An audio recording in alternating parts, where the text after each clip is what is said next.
What if I were to suggest that you play a key role in the awakening world? And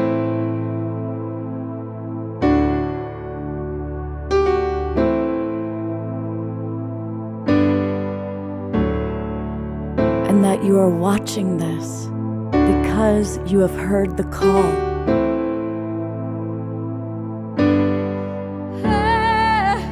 We can start right now by opening our hearts and minds.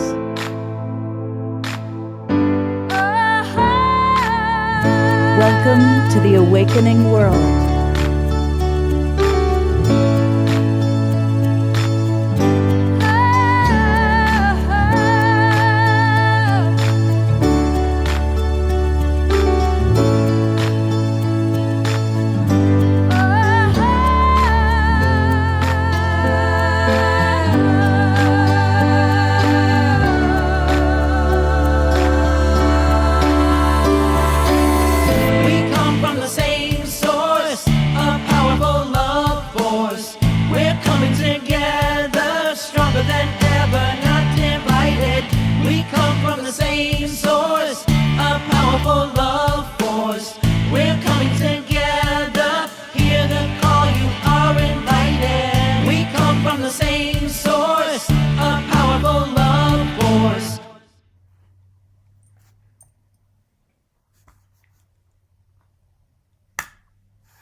Good morning, everybody.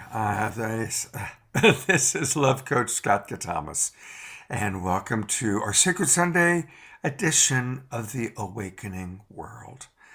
I want to welcome everybody in our Zoom room. I see some of our favorite regulars, and always let us know where you're coming from geographically. It's always good to see that.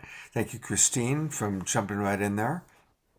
And I also want to welcome those of you who are watching on Facebook or one of the YouTube channels.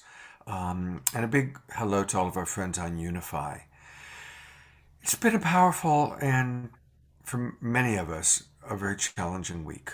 Obviously, the war, I'm sure, is impacting all of us, breaking our hearts open with some of the images and the awareness of what's going on. And it's interesting that at the same time that much of our attention is focused on this horrific war overseas, we've dedicated this weekend, and we scheduled this 2 months ago, to really understanding what social and racial justice really means. And I want to start that. The idea for it came because I realized I have all these people that I respect, that are people of color, that are on my shows and that talk about these things, but I really don't. How can I possibly, as a privileged white man, really understand what social justice really looks like, what racial justice really means? And so I've really kind of dedicated this weekend to inviting a number of people that I have tremendous respect for to share their wisdom, to share their understanding. And the conversations have been deep. I know many of you have been with us on Friday night and Saturday night, and they were both really remarkable shows. And we're going to continue that conversation this morning, really dropping into what are some of the action steps we can take. What can we really do to make a difference? So for those of you watching on Facebook and YouTube, I want to invite you to come on into our Zoom room, because it's going to be a dynamic conversation. It's easier for us to answer your questions. I do take a look at my computer a lot and see what's going on Facebook and try and bring those thoughts and comments in. But if you can join us in the Zoom room, that would be great. And that's easy to do. Just go to globalpeacetribe.com, and register. You will get links to all of our shows for the Friday night, Saturday night, and Sunday shows, and also for some of our special events. So please do join us. All right, welcome everybody, and again, it's great to see some of our regulars. Omashar, coming all the way from Peru. Wanda, I've so appreciated your comments this weekend. I'm going to start by bringing on board I've been calling him my co-pilot for the weekend. And it's interesting to note, I first met Sharif, actually, he was referred by a very good mutual friend of ours, Vineet Allen, to be on one of our shows talking about the environment. But as I've grown to know this amazing man, he has such, I so resonate, Sharif, with your big picture vision of what we need to do and the eloquence and honesty in which you share that. So before we introduce Oshala and Dr. Marty, I'd love to just open it up to any initial thoughts you'd like to share. Well, my first and most initial thought is good morning, everybody. Good to be here again.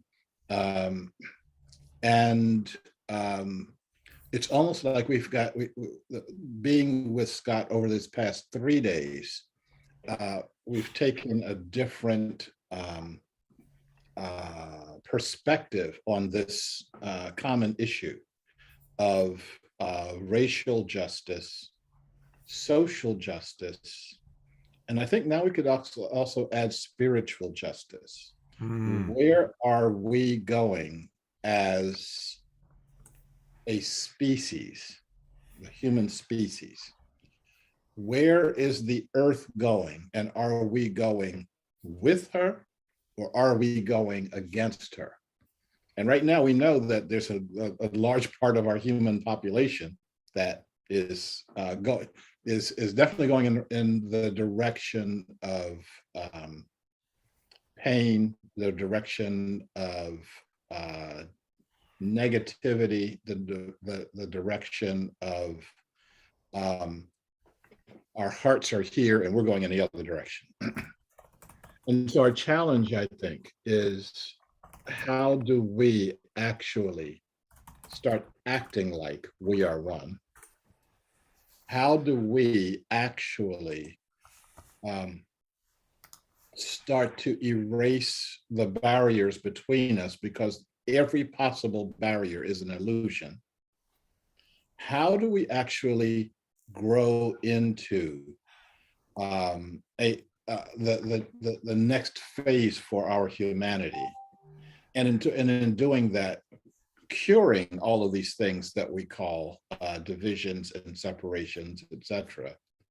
Not by sweeping them under the rug, not by pretending that we're somebody that we're not, but by all of us coming together and recognizing that we are in the process of creating a world that works for all living beings. And as I said on the Saturday show, if that's not your goal, you really need to examine what your goal is. I have an awful lot more to say, and I'm going to reserve and say that at a later point in time. So, good to be with you today.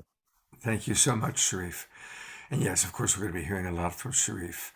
Our other two presenters that we have scheduled for today are my dear friend Oshala and Dr. Marty Casey. I'm going to bring Dr. Marty on first. And many of you who are regulars have seen Dr. Marty on some of my other shows. She is the founder of the Ungun Institute. She's also a very talented and brilliant actress.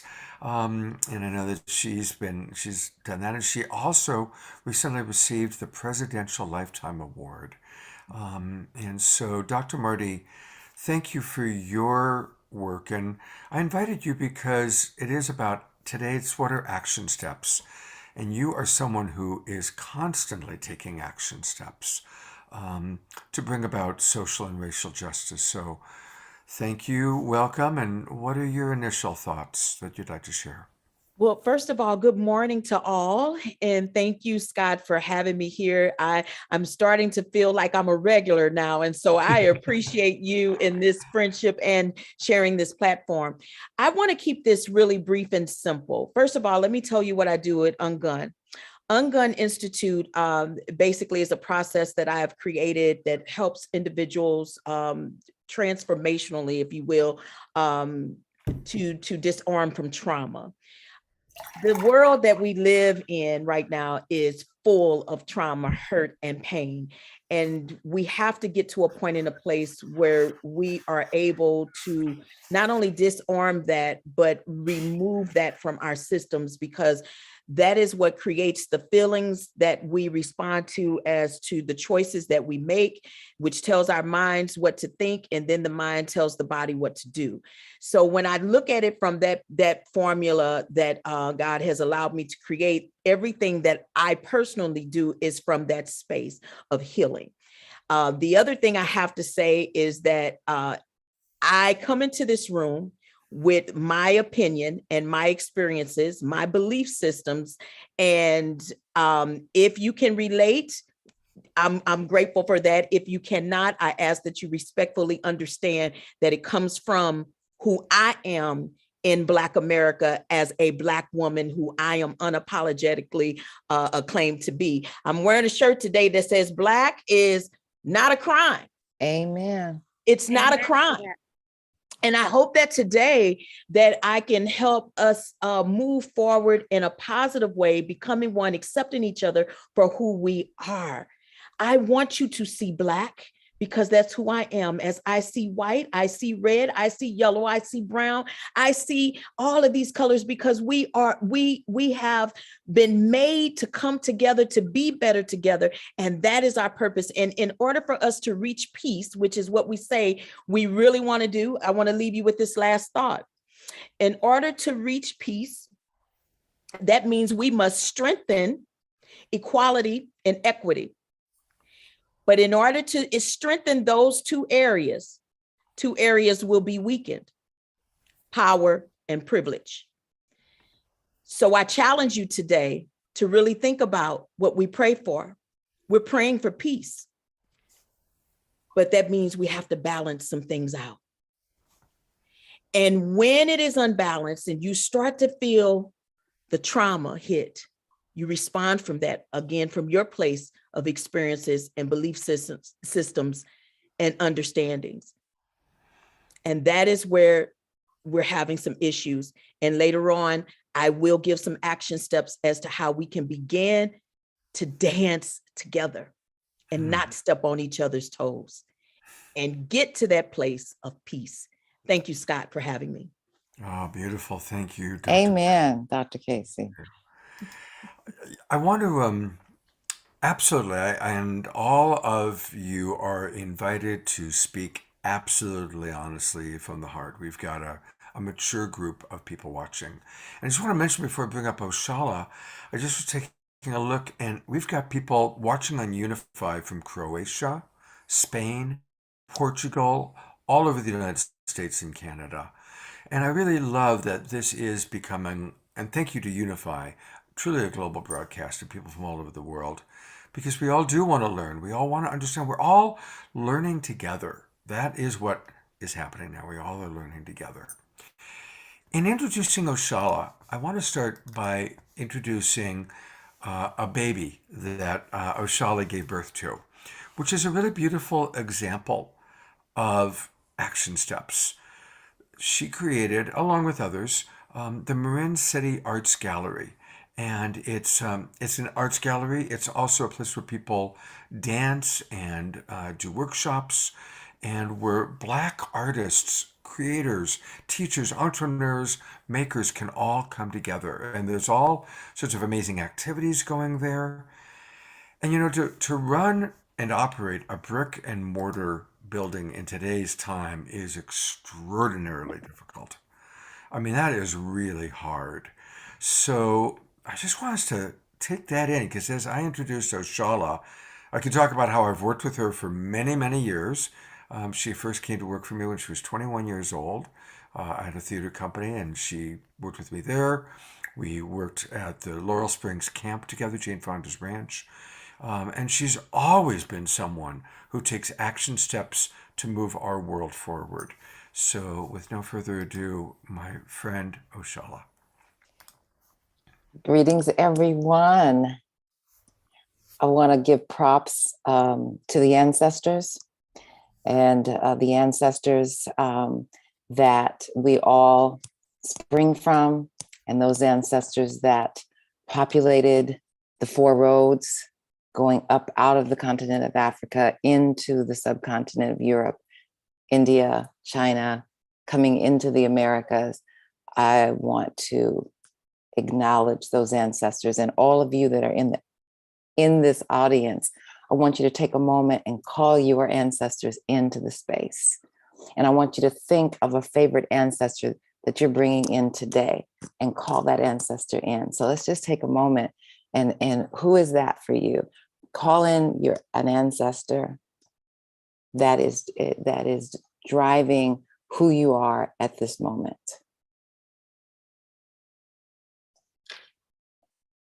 And if you have a glass of water or something and you're next to a plant, you can pour a little libation in to just really give life and connect your ancestor to this earth plane that you're on. Ashe. Amen. So I want to, it's very important for me to call in our ancestors to remind us that we stand on the shoulders of our elders, and our elders are linked to the ancestors. We stand on the shoulders of the elders, no matter how stooped those shoulders had to be to get through what they were doing, or no matter how, we may say from the modern context, ignorant they might have been.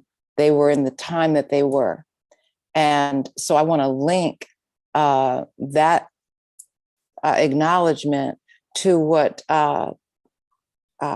Sharif and Dr. Casey was saying, that sense of where do we go, how do we connect as one, and then how do we heal from trauma. I see this planet and the world as always having this balance of polarity, of masculine and feminine, of dark and light. Some might even say evil and good, which is that's a little more problematic because it's all kind of one. And what I feel is that dance is always going to happen. It's like our left hand and our right hand. The question for me, or the inquiry that I invite people to step into, is where do you want to focus your energy? Because there's always going to be people are saying, "Oh, this is the worst time." No. Think about 500 years ago on this subcontinent, what was going on. Think about what was going on 50 years ago. We live in the best of times. We live in the worst of times. And I feel that as long as we're on this planet, that's always going to be. Maybe it's a big experiment for us to be able to, okay, you're here. Where are you going to put your focus and attention on? And then you'll be able to have that fortitude to be able to withstand whatever comes to you. The trauma, because we live in that dance, that trauma is also going to be there. And so when we are looking at putting our focus on, where is the healing? For me, the healing is obviously in the art of collectives, cooperatives, people working together, and the arts. I feel like the arts really do bring people together. That's a big one. That's something that I've committed my entire life to. So that's how I wanted to connect all of the things that I've just heard and introduce myself. Thank you. Woo-hoo. I got to just jump in real quick, Scott, and say, why are you just now linking me up to this sister? Because she is my twin sister. Stop it. Everything I do is arts based. Everything. All right. Oh my gosh. I'm excited about today. Okay, and we're gonna have to hook you up with the gallery. You put some stuff up in there, and then she's from my hometown. It's not my hometown, but where my people are from. St. Louis, Missouri. Okay, I'm excited. This is awesome. It's interesting because there's been a lot of connecting like that. It happened again last night. Almost all the presenters last night were having moments like this with each other, and I love that. I feel like a proud papa. So thank you also, Oshala, for bringing in our ancestors. That is so important. And I just want to mention that as a culture, really it's been in our lifetime that we've learned about epigenetics and that we carry the trauma of our ancestors. And sometimes people go into blaming their problems on their ancestors. Oh, I've got this family lineage of alcoholism. But it's so important for us to honor and respect our ancestors and to recognize that we are so privileged and so blessed. And our ancestors had incredibly difficult lives, lives that we can barely imagine. And we're here, and a lot of the freedom that we have and a lot of the freedom we're seeking to have is because of what our ancestors went through. So let's honor our ancestors always fully. So thank you for that, Oshala. I also want to just again welcome everybody to give us questions. I am going to go through and read questions from Unify and Facebook, and of course from our Zoom room, and try and get to them as much as we possibly can. So Terry Russo has a question, and I'm going to read it and then ask each of you to respond as you feel inspired. She writes, humans are so complicated. Somehow we have to pull in everyone to feel how we are all connected, just not sure how to do it. And I interpret that to mean, how can we acknowledge our own individual life, our integrity of who we are, the color of our skin, the beliefs we grew up with, the beliefs that we have, and genuinely, authentically connect with others, and specifically people of color that we have prejudice about, that we have fear of. What works and what doesn't work?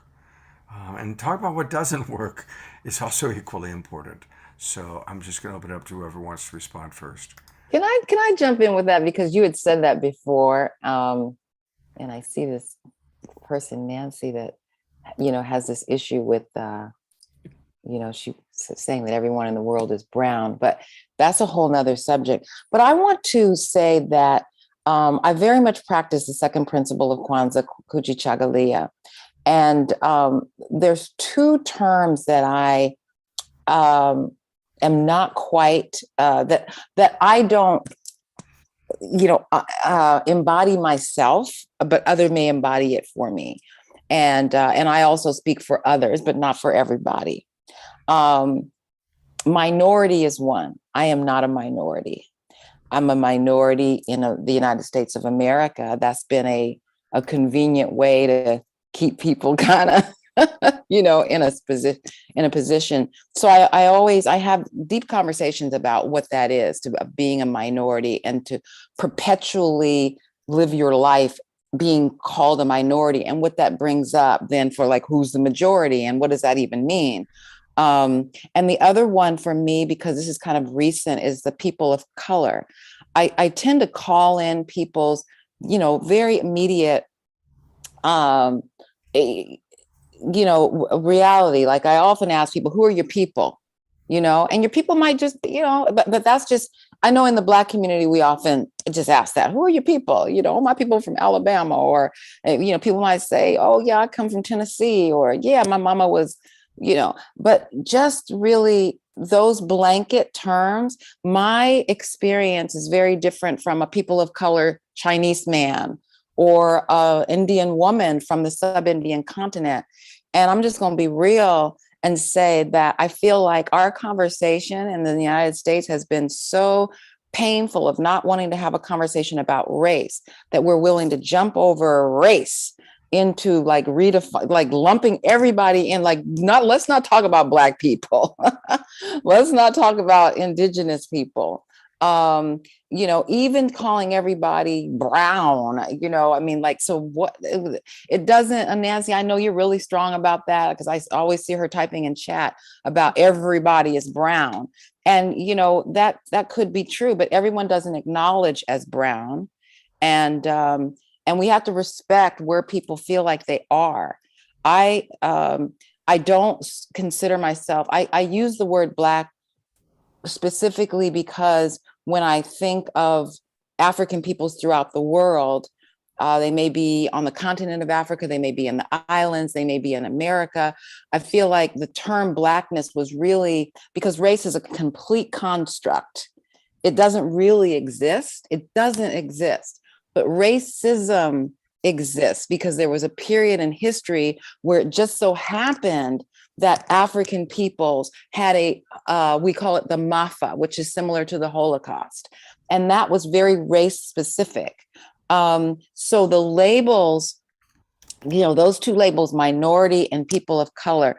So I use African, I use African American, I use Black, but I remind people of that ancestry that we're, rather than being a minority, we're a majority in the world. And what does that really mean for us as we work together, all work together, and Black folks working together? Because right now we're catching hell all around the world, those images in the Ukraine. So I just needed to put that in there. I just needed to say that. Well, Scott, I would like to jump in on that, because I think this is a really, really important point, and I don't want to dismiss it. I don't want to paper over it. I think Oshala has hit something right on the head, and I think that we need to be careful and respectful for that. Not only is it important for me to define me as far as I can, and considering how we did slavery in the days, I can't go too much further back than Africa or West Africa. But similarly, I think it's really important for people who refer to themselves as white to dig up their own heritage. You got a heritage. You came Amen. Amen. Amen. And I know there are lots of people who are a friend of mine, second generation Italian. And she says, well, I'm white. It's like, no, you're second generation Italian. You've got this amazingly rich history. And you've got stuff that you need to live down, okay? There's stuff that you need to live up to and stuff that you need to live down from. Accept all of yourself, okay? Don't buy your myth. Live your life. I noticed some of the comments that were in the chat today, and some of the comments that were in there yesterday. So I'm going to tell you about something I did with a group of high school students 20, 30 years ago. This is the Oregon Governor School for Citizen Leadership, and I was one of the core faculty for that. And so I had all 60 of these kids, primarily white, Oregon is Oregon. So they reflected folks from all over the state. And when so I had them every day. And for one of the days, I said, and the only thing they all came in. The only thing I said was, I want everyone wearing white underwear to stand on this side of the room. And I want everyone wearing underwear of color to stand on that side of the room. That's all I said. How long do you think it took them to start fighting over underwear? It's about 30 seconds. And when they did this division and their catcalling and their name calling and you so such and such, etc., how long did the fight last? It lasted for 4 days, when I called a halt to it by saying, anyone who mentions underwear ever again, I will have expelled. And I did that because I was afraid it was about to become violent. They were already separate, like I don't want her as a roommate because she was wearing the wrong color their underwear. All the people sitting at this table are people with colored underwear, and these people over here were the white people, And at first it was ha ha ha ha, and then it stopped being funny, And then folks are coming to my room in tears. So-and-so won't speak to me anymore because, and she says, I changed my underwear today, but it was the day that like, you are the day that we established this, etc. Now, I think that there's something in us that bonds, that can connect across any possible separation. I mean, people connect with their dogs. People connect with their actually, you don't connect with reptiles, but people connect with, the birds. People connect with their tree. They'll hug a tree. But similarly, there's something in us that we can trigger separation. So although you look alike, you act alike, you speak the same language, you can just start killing each other. And it could be over something. And much of the conflict we have in the world is not what you did to me. It's what your great, great, great grandfather did to my great, great, great grandfather. I'm going to pause there, but I just want us to recognize that we've got to see this tendency that exists in all of us. And my two sisters here are going to recognize that in the Black community, we've had a division over color. We've had division over class. You're so uppity, you're bourgeois, you're middle class, etc. We've had divisions over what part of the country you were born in. And what we have to do is start recognizing that whatever that thing is that erases those divisions, we need to hold that right there, right here in our hearts. And when we do, we'll then start seeing some changes made. I have a question for all of you. Thank you, Would I Sheree. get to answer that, Scott? Yes, let me just, because I want to riff on it and ask the question, which is connected, and then definitely, Marty, you go.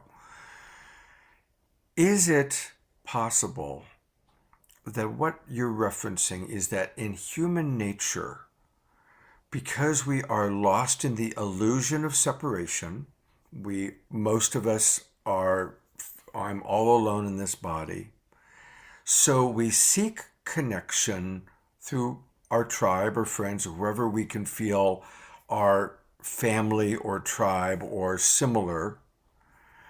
And conversely, we make others wrong as a way of feeling special. That most human beings want to feel special, want to feel closer to God, want to be the chosen people, or the right, a little bit further up, whatever is of value, whether it's money or spiritual.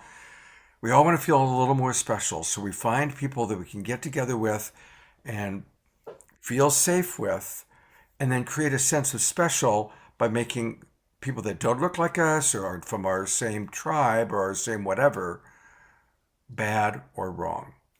Does that feel like the fundamental human element that causes that? I don't So- know. I think Marty wants to say something. I want to I definitely have a response to that, Scott, but I don't want to. Yeah. I don't know where we are on the screen, but you're here and he's there. I've got all four of you on screen, actually. So Okay, so go ahead, Marty.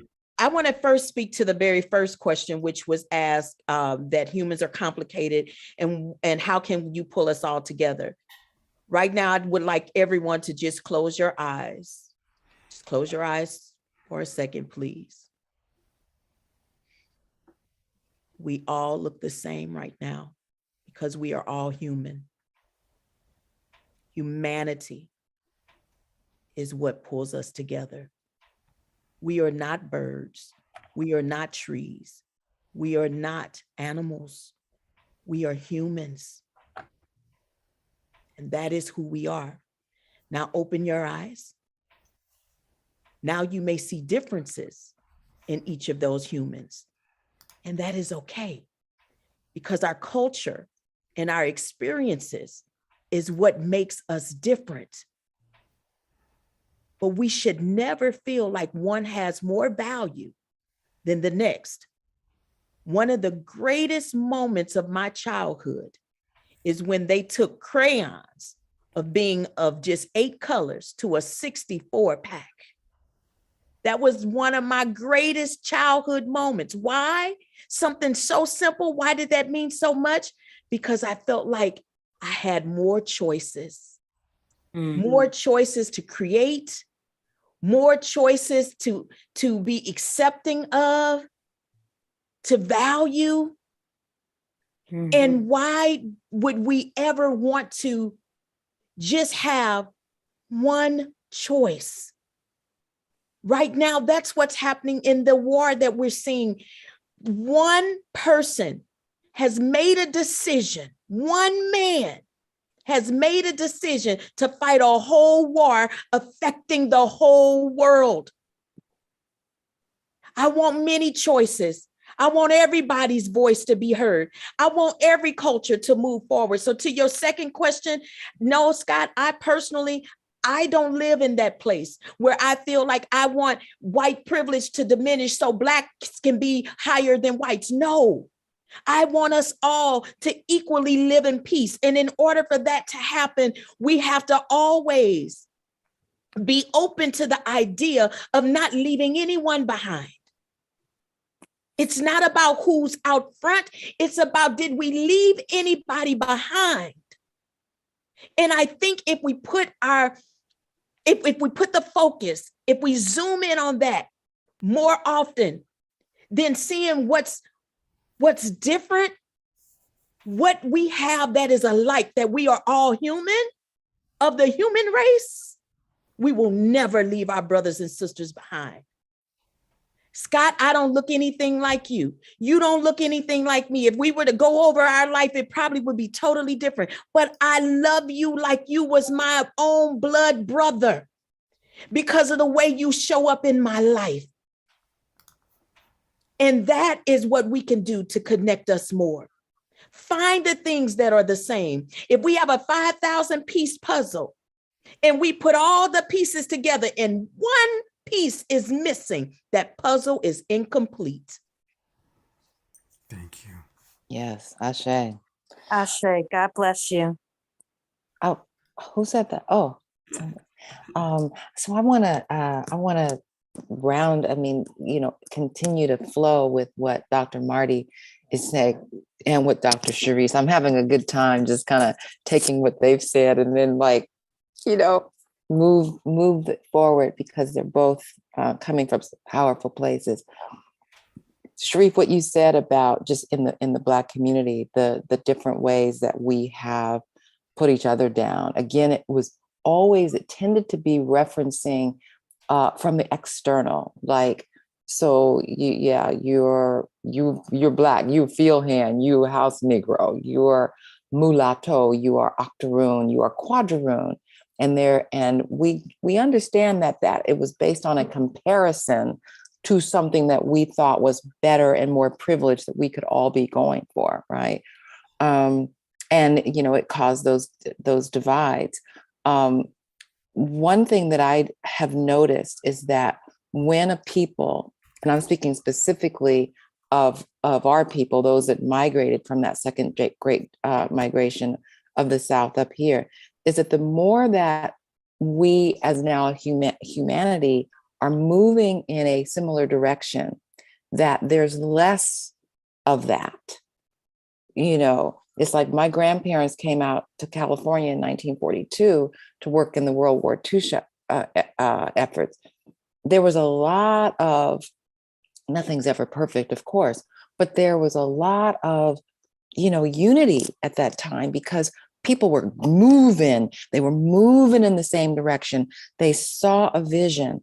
And I feel that the earth, Dr. Marty, what you were saying about, our humanity, we're not birds, we're not trees, but we are on the planet Earth. And I feel like the more that we really acknowledge that we're on the mother, and what do we do as a species to be in harmony with that in a system that has like taken us out of harmony. If we're talking about pharmaceutical companies, we're talking about just oil drilling and all the things that literally rape Mother Earth. So I do feel like there's something in nature that is the healer for us as humanity to come together. Because when Mama starts shaking and she starts blowing, it's like all that division is like, whoa, wait a minute, neighbor, can I get in your boat that you had? Can I borrow some food for my baby? Because nature is the first and the last, as it is in the beginning, so shall it be in the end. And nature is always going to have the first word, last word. Yeah. Yes, we should be very respecting of all of those things. I wasn't saying it in the sense of we're not those things or not responsible for those things, because we are. However, God made us humans. Yes. And when we close our eyes, we all are the same. Oh no, I got that. Yeah, Yeah. I wasn't refuting what you were saying. No, Not at all. I'm agreeing with you, sister. I doubt if there's ever anything you're gonna say that would make me disagree, because You don't know. We don't know that already. We don't know that. But I want to say, Dr. Marty, I have a friend. His name is Carter Collins. He's blind. Mm-hmm. He said something so deep once. He said, I had to be completely blind in order to see. Woo! Come on. See, all right, let me tell you. So I that's cannot what you hear. know. I cannot hear in my left ear. I lost my hearing completely in my left ear when I turned 25 to a rare disease. And only when I lost my hearing is when I spiritually gained the ability to hear, to truly hear a higher power. Do you understand what I'm? So tell your friend I completely understand what he's saying. My God, my God. He remembers everybody's phone number to this day. Everybody's phone number that he knows is in his head. In a time where we're all like totally distracted and have so many phone numbers, to just see like, wow, when things happen that may appear as unfortunate, total blindness, where are the blessings in that? And so that's again another thing that I point to. Things may look really horrific at this moment, but they always have, and they always will be. But things look totally beautiful, and they always have, and they always will be. Yeah. So, I have my two hands right now. Ooh, if one got cut off, that looks totally awful. And then what happens is I move on. I mean, that seems to me what life is teaching. This life teaches us. I want to connect with both of those themes here. And I have to say, I was not feeling well last night, and I'm not feeling well today, and I'm not sure I'm going to be able to be with us for the entire time we're today. You look good. I can't help that, but can't help that. I can put a bag over my head or something. No, I'm vertical, but I'm struggling with it. Okay. So I wanted to say a couple of things. I want to first of all respond to a few of the things that Scott said. I want to caution you that the point of view that you gave of us being relatively isolated, us struggling with each other, us trying to feel safe, is a middle-class American point of view. Okay. I've been to 45 countries. I've been to 120 or 130 different cultures. And there are lots and lots of cultures in the world where that, like, unsafe, what's unsafe about it? Okay. I want to give you an experience, and I don't want to call any names right now. This was a young man who came to work with me some decades ago. And he had an experience in town. This is a young white guy, and there were, and I was living in like the heart of the Black population in Portland. And one time when I was out of town, some Black guys ganged up on him and beat him up.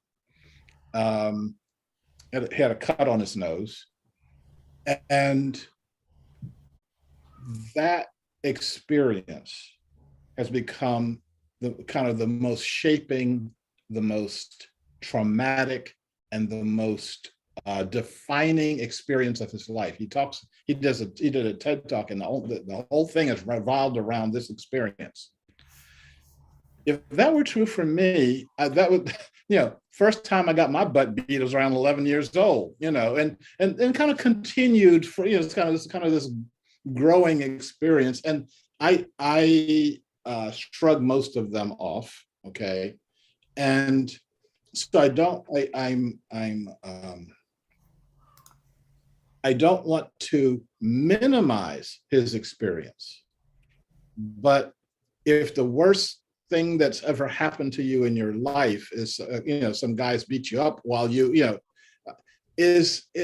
need to have a deeper life. Okay. Having said that though, okay. I think that we do reach out to each other for lots and lots of different reasons. I think that there are, somewhere in what the scientists call junk DNA, there are all these elements that say, I want to bond with you. I want to connect with you. One of the things as I'm traveling in the world, when I hear someone speaking American English, it's like, oh, okay, there's somebody that I can connect with. Now, if I'm at home, I may have nothing to do with those folks, but out in the middle of Poland, it's like, oh my goodness, yeah, And so I think that we can use that in order for us to connect with each other. I'm going to say two more things because, and I was going to space these out in other places, but like I said, even as I'm talking to you, I feel like I'm fading here. One of the things is Sister Oshala was mentioning bringing in the ancestors, and so I wanted to bring in, if I may, my ancestors and my descendants. Here, this is going to be interesting. So, this is Francis Lightfoot Lee, and if you know anything about American history, you know that he was one of the signers of the Declaration of Independence and was considered a patriot in the Revolutionary War, etc. He married well, and his father-in-law gave him 500 acres in Virginia and gave him about 100 slaves. This guy, Daniel Gordon, is my great grandfather. I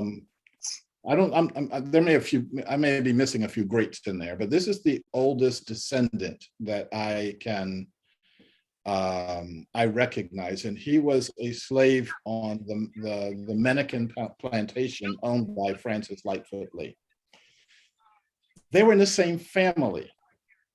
They were in a family that was as dysfunctional as the family can get when one part of the family thinks it owns the other part of the family. Ooh, tell it. Ooh.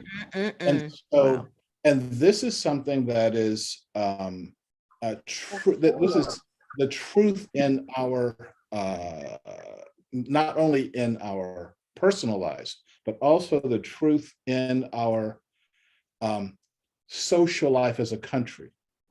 We know Thomas Jefferson was one of the most brilliant people, one of our most brilliant presidents, was the drafter of the Declaration of Independence, and said, we hold these truths to be self-evident that all men are created equal, endowed by their creator with inalienable rights. You can't take the rights away. And as he's sitting in his plantation, writing these words, he looks out the window and he sees his 200 slaves working for him. He goes back to writing because in his mind, he can make a separation between the words on the paper and what I'm living out here in the world. To the point that Thomas Jefferson kept his own children as slaves. The children that he had with Sally Hemings, his manservant, Thomas, was his slave, looked just like him, had the Jefferson freckles. And in his mind, he could see that person as a slave. And when he died, when Thomas Jefferson died, his children were sold to help meet the debts for the plantation. One more share, if I may. Let's try this one. So this, I hope you can see my cursor here. This is Daniel Gordon in his elder years, the Reverend Daniel Gordon. And he had a number of children. This is his wife over here, Mariah. And if you see this little head here, the little head is peeking out, we believe that this is this woman here. This is Gwendolyn Gordon, and married to my grandfather, William Moore. And if you're into the blues, you probably have heard some of his music. If you're not familiar with him, go to William Moore and blues, and you'll see a whole bunch of, he's a pioneer of blues. And this is one of my favorite pictures. This is me and my descendants, Khadija, Aisha, and Zainab. And we took this picture a long time ago, and we can tell that because I had hair back then. And so my personal history is tied into the history of our country. I can be both proud of Francis Lightfoot Lee as a member of my family, although he wasn't proud of me. I can recognize all of these streams that are flowing through me. I can recognize my Native American heritage. I can recognize all of these things. And that gives me, as Oshala said, something that I can reach back through time that's flowing through these veins and bring into the present. It also means I can reach back into episodes that are less than sterling, things that I would like to forget, but I'm not going to forget because that's who I am also. On Friday, or was it Saturday, there was a person who was participating who had done work at the Auschwitz concentration camp. I've been to Auschwitz twice. And if you want a feeling of how human beings can be inhuman to other beings, go to Auschwitz. And I went there not just to understand the energy of the victims of the Holocaust. I went there to understand the villains also. Who could do such a thing? Because that blood is also flowing in my veins. Okay. And so once we get there, once we can be open and honest with each other. Open and honest with ourselves, then open and honest with each other.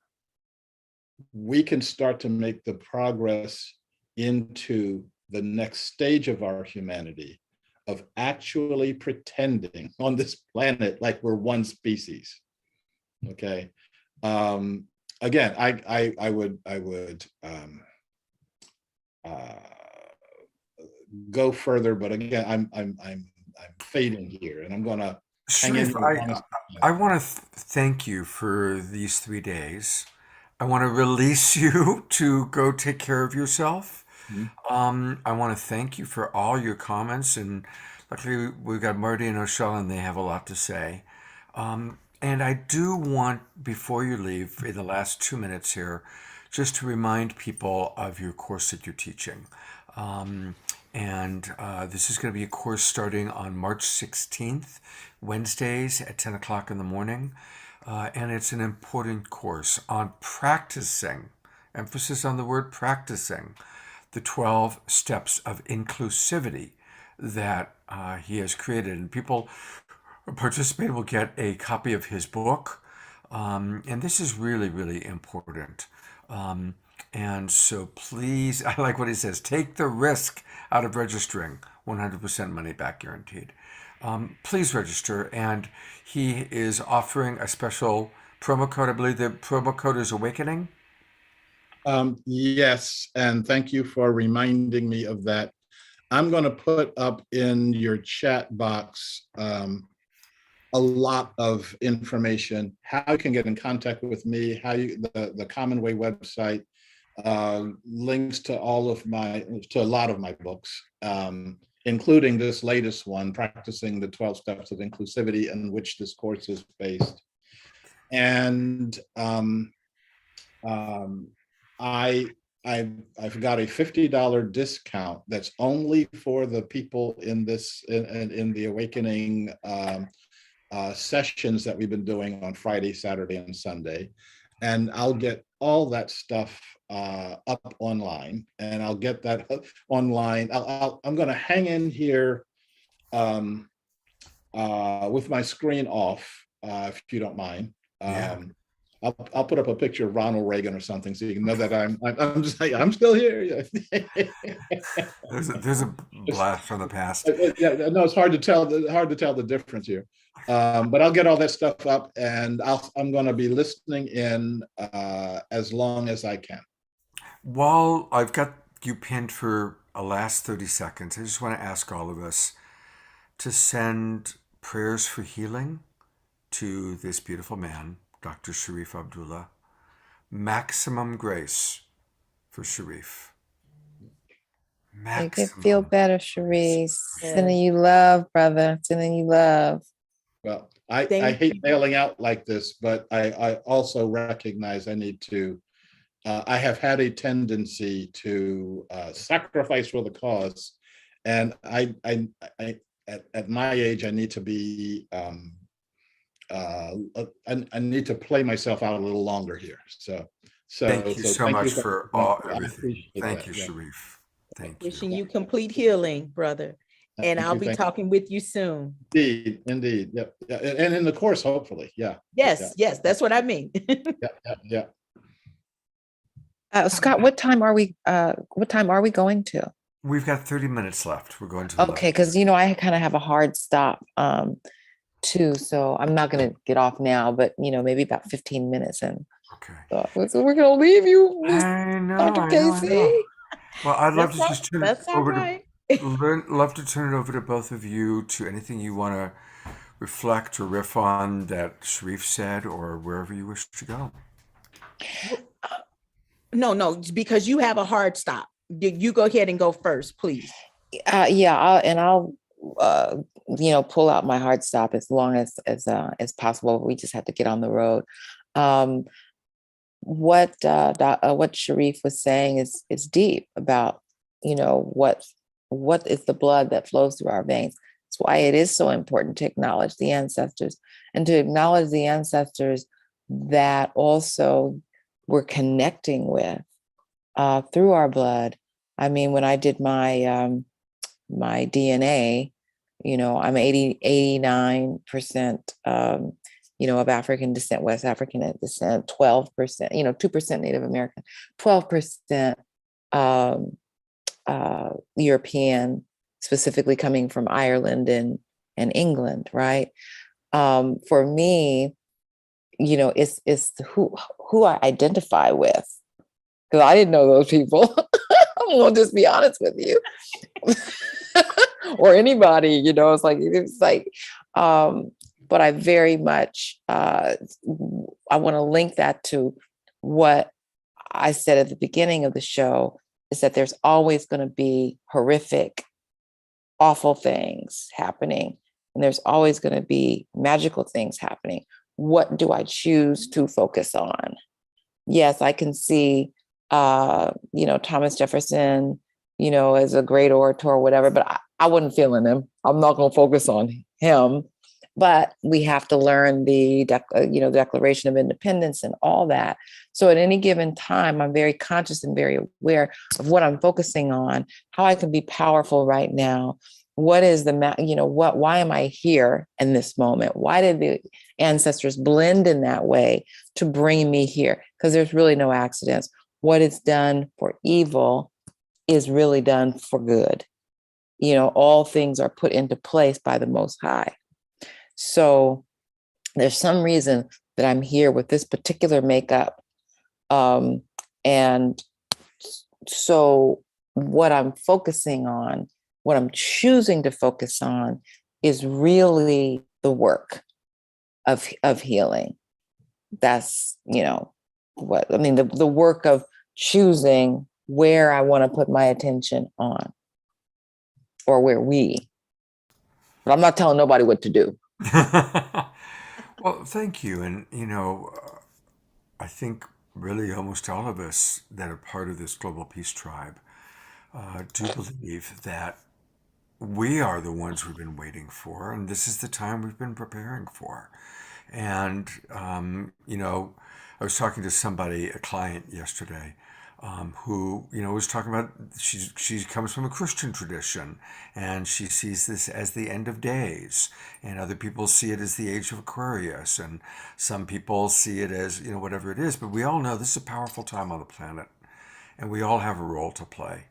And to tune in and listen to how Spirit wants to use us is very, very important. And again, both of you are women that I respect who are doing that.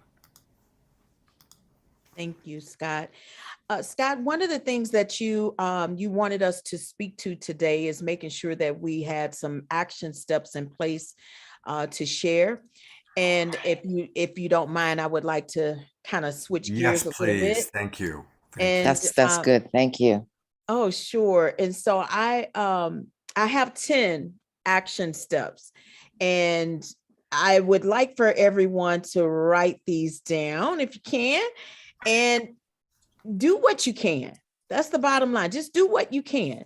This is no judgment, just love, right?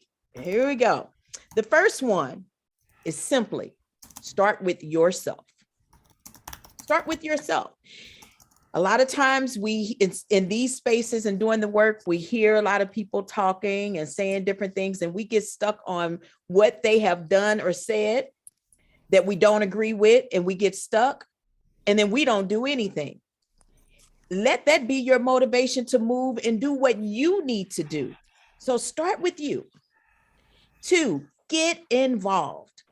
How can you even really truly give an opinion if you are not involved or making yourself available to be a part of the change? We all know what most of the problems are, but are we really willing to do the work? Are you raising your hand with an answer? Get involved. Number 3, have these hard conversations. It's so important to have these conversations. You can't keep avoiding them. We have to talk about sometimes those things that is difficult to understand or even say. But if we do it respectfully, I think we can really get to the bottom line. We don't want to just focus on the problem. We have to merge into the solution. And the only way that we can do that is by communication and having these conversations. So, Scott, kudos to you for building a platform that allows us to respectfully come with our differences, yet lead Yes, amen. with a greater understanding. Number 4, you must be willing to donate your time and your money and any other resource that you may have available to you. Right now, again, in my opinion, my little small opinion, Ukraine would not be still standing strong if they did not receive the help that we're so willing to give them. Because this, in my opinion, is a very unnecessary war. And a hit on humanity in a way that we all will suffer. Are you donating your time and your money and your resources right now? That is how we really make the difference. World leaders don't change the world, they change themselves. Do your part. Number 5, educate yourself. If it's something you don't understand, look it up. It's okay to ask questions. Again, as we have stated so many times today, we're speaking from our own personal opinions. You don't have to just take our word for it. Go ask some other Black people. Go ask some other white people. Go and look it up for yourself. Look into history. Look and see where we are right now, and then see the future. Do what's necessary to educate yourself. And don't just educate yourself from where you stand. Some of you may be doing the work locally, but you may need to educate yourself nationally. Some of us may be on national platforms, but you may need to educate yourself globally, because all of it is combined. It's all interworking together. Number 6, look for places to insert more equity. Where is it missing on your job, in your home, in your communities? Where is it missing locally, nationally, and globally? How can you make the difference? How can you volunteer and say, you know what? I don't see enough there. I'm going to raise my hand and show up and see what I can do to be of service. Don't go in with a negative mindset, because that's where you turn and change the energy to becoming something that's not needed. If you're going in with the mindset to make a difference and to fix it, show up with your heart open to say, I am here, and I might be the only Black woman in the room, but I come to at least offer a voice so we don't leave anyone behind. Number 7, take it to social media. However, take it in an anti-racism way. You cannot look to get a positive when you see a negative and you add more negativity. You have to remain positive. See the light in darkness. And if light is not there, you be the light. Let your spirit be the light. Number 8, support small minority businesses. It is just as important for those who have created a business, and 9 times out of 10, a small minority business has jumped into business because something was missing in the world. That's where you will find really that work being done, boots on the ground. So support that effort. Give in that way to small minority businesses that you can clearly see is doing the work. Number 9, volunteer in spaces that are missing our voices. When Scott calls me to come and be on his platform, Scott knows plenty of people of my race and culture. However, I know Scott's main following is larger than let me say this, his main following may not be my culture. So I come and I say yes, because he's open to receive, and he's open to balance it out. So why would I not show up? Make sure you do that. Volunteer in those spaces. And number 10, last but not least, and you can always add to this list, and guess what? Send it to me. We don't know everything, not at all. So let's add to this list collectively. If there's something I'm missing in here that you're thinking of right now, put it in the chat. But number 10, don't just be a number in the room. Add action. When you leave here today, don't just say, oh, I was part of 34 people that was on the screen today and however many hundreds of people watching on Facebook. Don't just be a number. Be somebody that's doing something. Because if one person out of this 34 leave off of here today and go and do something, we're a lot further today than we were yesterday. Thank you. Whew. Thank you, Dr. Marty, for just laying it out. I wrote down all 10. I will copy and get it to Unify when I can. And you mentioned one of the number 8, supporting small businesses. And so I want to use that as a segue. We'll, of course, get to the Ungun Institute, but I want to go back to the Marin City Arts and Culture and have Ursula tell us a little bit more about that, what it is. And I'm pulling it up. There we go. So this You can go is, to About Us. You can go to About Us so that people can just see, although I'm still working on those links, so you don't have to click through, about who we are. is The that, next one. Who we are. No, who we here are. we There are. you go. Okay, great. There we go. Yeah.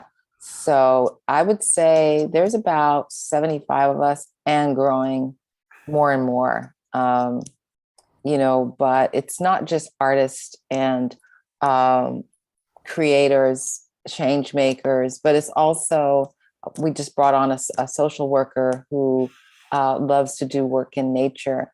This is about healing trauma. I really acknowledge, that for me, and I'm just going to say the word Black, that if we don't, that it starts at home. And this is my work of taking personal responsibility for the things that are going on in our community. And then plus I'm an artist, and it's just more fun to, kind of bring on other artists. Nicole, she sells beautiful earrings. So you can get a lot of things online, although we're still working on our store. Feast is a fashion designer. Trevor is a journalist. And we are in Marin City. We're very locally rooted. I come from a small town. When I grew up, it was a town that was 99% folks that migrated from the South in the Second Great Migration. And so I would say, it was 99% Black people. And in Marin County, which is literally 99.9% European based. So that sense of growing up around people that had similar stories and had similar visions gave me a sense of myself. I'm going to just be honest with you that, to acknowledge, to acknowledge who I am. And that's why I'm able to show up the way that I'm able to show up strongly in all circles. Scott knows that I came to his organization as a strong, identified woman, right? And so definitely, I forget what number it was, Dr. Casey, but supporting those businesses, I'm going to say not minority though. I'm going to say support your businesses that really are rooted in community, whether they're rooted in the Black community or whether they're rooted in communities that you really support your values, whether they're eco things that support the earth. So I want to just, shout out to hers. There's a couple of things that I say in terms of things that you can do that are really concrete. and Scott may smile when I say this, I would say first thing is unplug from our local news, unplug from CNN, MSNBC. I mean, Scott and I were talking the other day, and I said, I always thought that Fox News was the evil news station. And I was like, you know what? This past 2 years, as I've been really looking at media, I've realized that, whoa, the corporate news is not our friend of the people. And that as Americans, we are really, we're really lacking. So I would say plug into international news, specifically news that's coming off the African and the Indian continent, places that, in our bubble here that we don't even hear about. There were amazing discoveries coming out of COVID early on into 2020. Rapid test was available in Senegal back in, April of 2020. Not a peep, not a report. Amazing herbal remedies that were coming out. Why did Africa fare so well? People just kind of scratched their head. Oh, I don't know. Maybe it was the sun. Maybe it was some of the scientists and the doctors that were on that continent doing stuff. But we have such implicit bias that coming out of this culture, that we know it all, that we know the best. So I would say plug in to that. I would also say understand the soft propaganda of our Hollywood system. Even then, when we're watching programs that look like they're good or look like they're integrated or just be mindful that the systems that want to control us are very clever. Think of, I'm going to go to media because media is my thing. Think of the cowboy and Indian movies when you were a child that you grew up with, whether it was John Wayne or I don't know, Scott, some of those names, not Hepburn, but the tough woman, Bonanza. I grew up watching these things, right? And just imagine that you could have an entire genocide of a group of people, horrendous things happening, and then the next generation, there's movies that glamorize it. Mm-hmm. It's actually very, very dangerous. And it's another way of mind controlling a generation.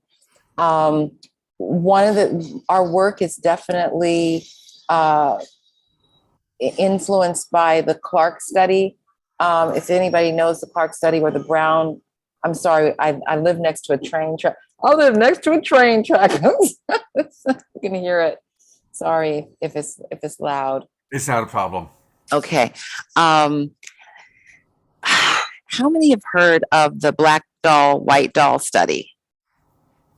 Okay. And we talked about this on Friday night. Oh, wow. That's so that and study. That even the black people chose the white doll. Oh no, but it was the black people. That's why I'm specifically looking at. Yeah, the white people did. Oh yeah, that doll's a pretty doll because it looks like me. Right. But and these are babies. These are children. So babies don't lie. Maybe when you get to be 12, 13, you say what you think people want you to hear. But the reality is in those formative years, for whatever reason, you think, okay, yeah, we're all one as humanity, but really deep down inside of myself, because of the images that I've been fed all of my life and the story that I've been told about myself and those around me, I deep down inside, these babies feel like I'm ugly, I'm not smart, and this white person is. How does that affect us? So when we look to volunteer our time and give our time, be really mindful. If you're coming from, if you're a white person in the dominant culture that has been used to calling people minorities, be mindful of the trauma that exists in communities as you interface with those communities, because it might seem like you're doing something that's really good, but maybe the best thing to do is to support someone in that community that is doing that work rather than you showing up. I'm not going to say, well, I could say savior, but that, yeah. That just to really watch that aspect. I'm gonna give an analysis of that, because when I say savior, it's not in a malevolent sense. So I want everyone to imagine for a moment a bag, a 250-pound bag of white rocks. Just imagine that big old bag. Okay. Then I want you to imagine a big old bag of 50 pounds of black rocks. Now I want you to get a big old barrel, clear barrel. Now I want you to pour those rocks in different degrees. Pour those rocks in from the 250-pound bag, pour the black rocks in, pour the white rocks in, pour the black rocks in. Now we're finished. Now shake up that barrel.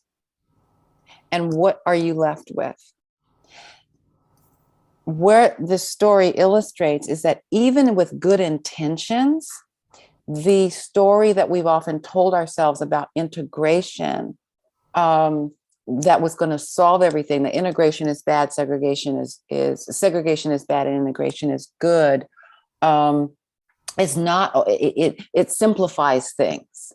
Because, you know, Dr. Marty, coming from St. Louis, my goodness, that place, you know, where my family, that businesses, thriving neighborhoods, doctors, lawyers, attorneys, people were really, we didn't have to do DEI work. We didn't have to come from a place of wanting inclusion and equity, because we were doing it. And then those people were, of course, able to go out if the society wasn't coming from so much systemic racism, they were coming from a place of groundedness. So one of the things is just that be aware of the society that we live in, and just be mindful to be able to just feel the truth and be able to have these conversations and not have them be uncomfortable, because they're just real. It's 250 million European people who identify as white in this country, and 50 million who identify as Black. And oftentimes newly arrived immigrants are working on, you know, assimilating into the dominant cultures. And the first thing oftentimes people will notice is who's on the bottom. There's a great book called, what is it? Caste, Scott? It's called Caste by Elizabeth. Caste. I have that book. Very good Yeah. book. Yeah, it's amazing, right? And it's specifically about America, and our history here in it. Because when you go, as Sharif was saying, when you go to other parts of the world, there's so many different realities, but colorism is definitely in there as part of the caste. So my work is specifically about creating safe spaces for Black people to be and to share and connect with other people. And so I would say support organizations that create spaces of safety for their communities. Support those organizations. Let's see, understand the clear study. So that's pretty much my list. Those unplugging. Oh, and curate your own media. You know, I mean, I have gone through so many layers of decolonizing my mind and deconstructing all the lies that have been fed into my head. And it's a daily thing to not turn on those things that I'm supposed to turn on. It's like, so how do I get these other medias? How do I get that media from India? How do I get these things?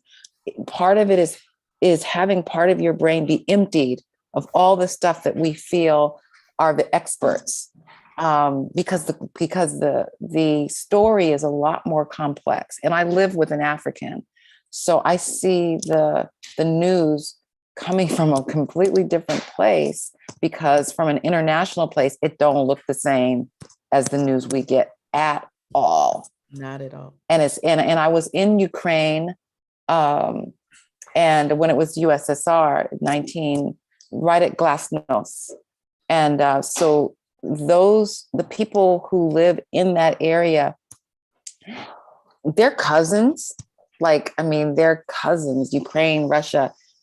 And so from a geopolitical place, the complexities of that situation, there's a lot of complexity there, and there's a lot of complexity to our system. So I would say that before we focus so out there, focus here. Because we ain't angels here in how we've treated the rest of the world, lest we forget. Shayla, before you go, can I just share something with you? Because I know you have a hard stop, but I want to share this. Please do. Ooh. On yesterday, I received a resolution here in my city from the Black Caucus, Resolution 193. And in this very top one there, if you can see that word, is a word that I've coined called activist. I am an activist. I am a professional actress and an activist. Yes. And I am determined to only use my voice and my gifts to not only preserve our history, but bridge us to a better future. And again, the way that we do that is by way of what you just shined a light on so eloquently in the beginning of this, is that we have to be aware of what is being created and what's being shown on media and through our movies and our songs and all of these forms and tunnels of how we allow these stories to come back inside of us. And so as an activist, it is important to me, and I am calling all others in the world of artistry to do the same. And like I said, that is now a part of the Resolution 193 here from the Black Caucus in St. Louis, Missouri. So that is etched in history. And that's the very first thing. It says, whereas Dr. Marty K. Casey, performance artist and activist, has procreated and given meaning to a new word, activist.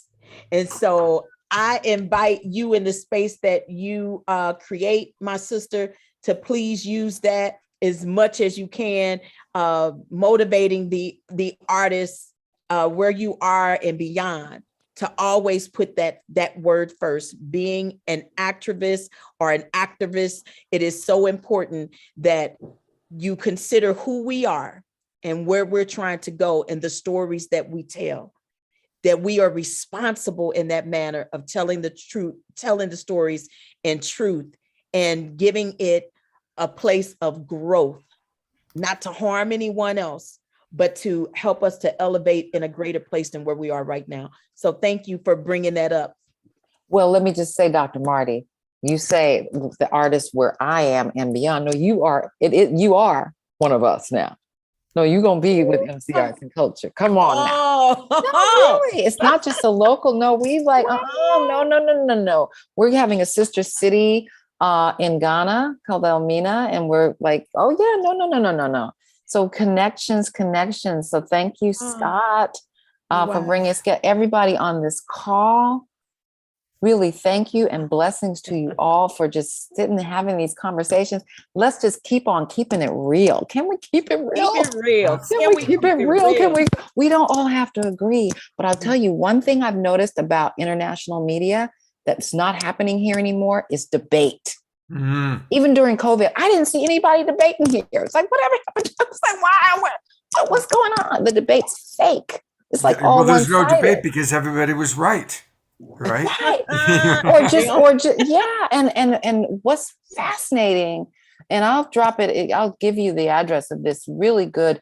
Yesterday we were watching an Indian news outlet. They're actually one of the few that are on the ground right now in Ukraine, like the old war reporters out there. The bombs are in the back.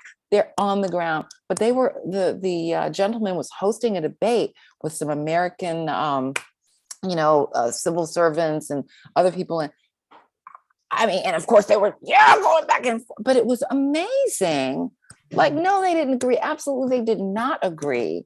But it wasn't like a soft not agreeing. They were some really issues that were really serious. And the debate is not about one side being right or wrong. It's about the public being educated as a result of hearing those debates. CNN is not giving us those debates.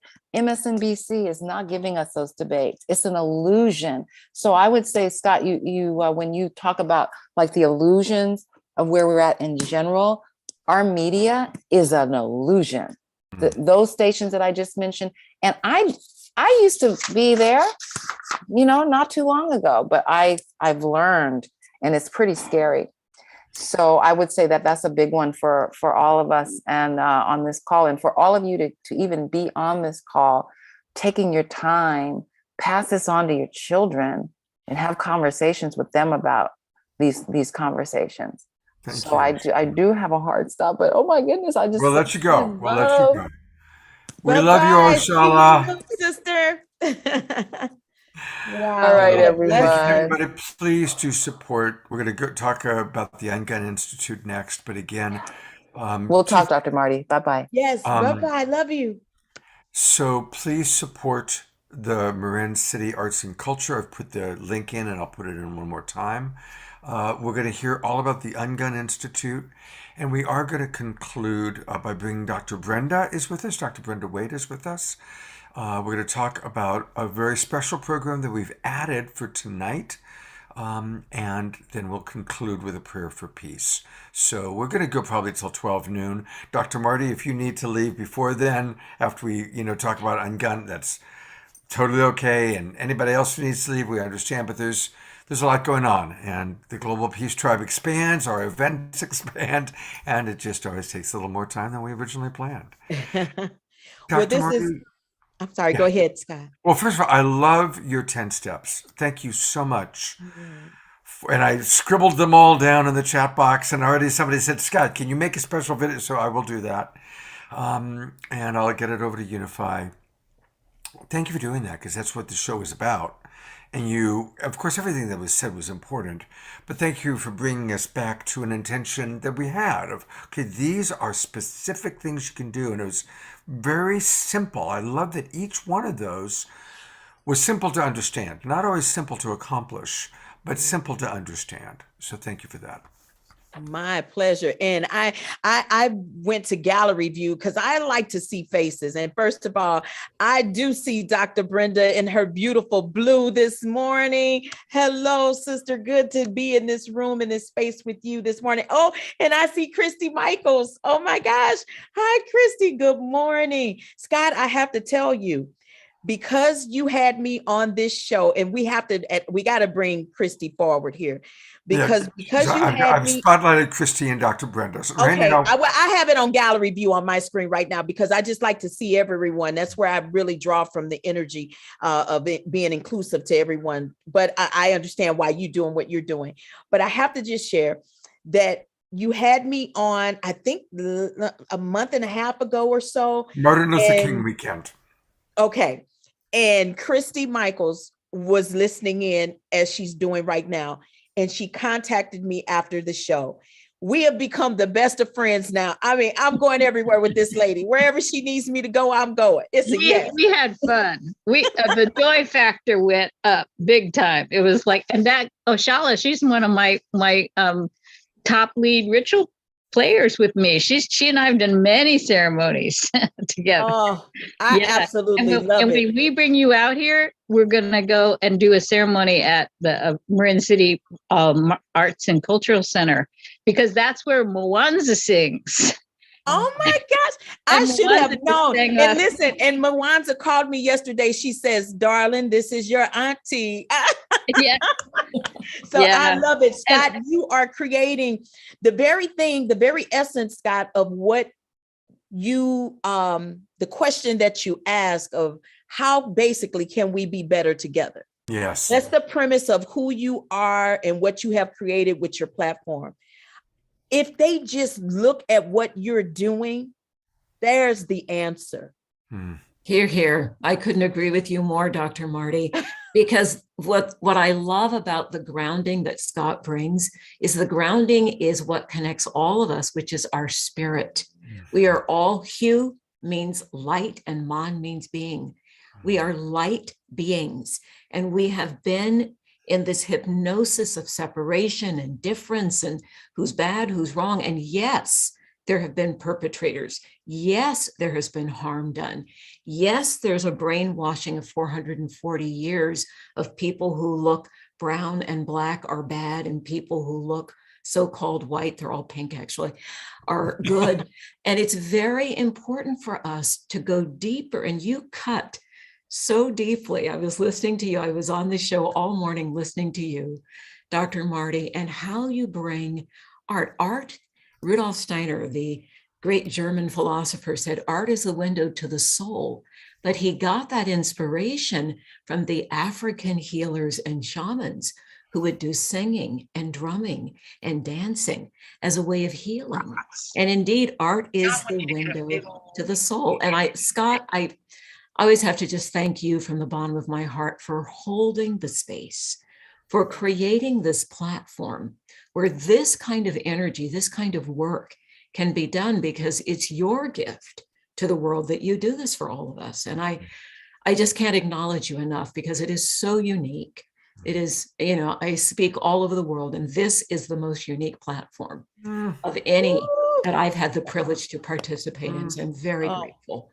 Well, it's because all these amazing people, and I love watching when you all connect and meet each other, and again, I think most of us recognize, and we've heard the analogy many times, and I'll say it 1,000 more times probably, of the old paradigm is dying, and it is the caterpillar that is dying. And sadly, that caterpillar still has a Putin that can create, chaos. But as the old paradigm dies, all the imaginal cells feel this chaos. Imagine as a caterpillar is dying, it's chaotic and it's scary, and what's going on, and there's this death going on, but the imaginal cells find each other, and Marty discovers Dr. Brenda, and Christy Michaels discovers Oshala, and Oshala discovers, Sharif, and everybody watching, everyone on Unify, everybody watching, we're discovering each other, and the imaginal cells come together and coalesce to become the new paradigm. That is what's happening. That is our awakening world. People are attracted to a show called The Awakening World because they understand that that's what's happening. We are awakening individually and collectively. Indeed. Love it. I love it. That's beautiful, Scott. I do want to share one last little story, if you will, before. Absolutely. And also we want to take a look at the Ungun Institute too. Oh, sure. Well, this little part I want to share. How many of you are familiar with the mustard seed? Anybody knows about a mustard seed? And we know how big is a mustard seed? Itty bitty. Tiny. Yes. And so I am of the Christian faith, and we talk about the mustard seed a lot, and speaking about the size of the mustard seed. And so I started to research that a little bit better. And what I was seeing is that it's not about the size. It's not about the size of the mustard seed. What's the brilliance of the mustard seed is the fact that it's the conditions in which it can grow. The mustard seed is like one of the only seeds that really can grow in almost any extreme condition, being real cold or really warm. It needs very little light, very little water. And when the mustard seed grows, it grows into a plant, a size tree, the size of a tree. It's like almost 6 feet tall. So imagine this little bitty seed growing this great big plant, towering over other plants in the garden. Some of us are scared to grow from a place of chaos and darkness. And if you knew that you will grow into something so big and loved and useful, don't allow conditions to scare you. If I was a person that only showed up in good conditions, you would not have ever met me. Yeah. I am a Black woman born in bad conditions. I was born with skin cancer, and the doctors told my parents I wouldn't even live to be 5 years old. But I had a praying great-grandmother, and she began to lay hands on me and speak life over me. And at 51, I'm still here today. Conditions if you lean into them and you allow your faith to be strong, you will grow and become that person of purpose. Your purpose lies in the conditions in which you grow.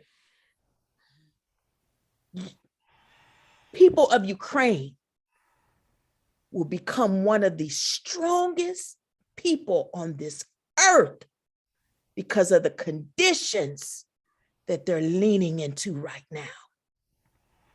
Black people coming from slavery, we are some of the most, what's the word I'm looking for? Resilient. Resilient is, I'll take that. We're some of the most resilient people on this earth because of our experiences of what we've been through and what we was able to survive. We learned to lean into it and say, what happened to us doesn't define who we are. But we will grab a hold of our history and we will continue to grow. And we will be better than what was. But we will never forget what was. Because the moment that we forget history and we hide history, we will repeat it all over again.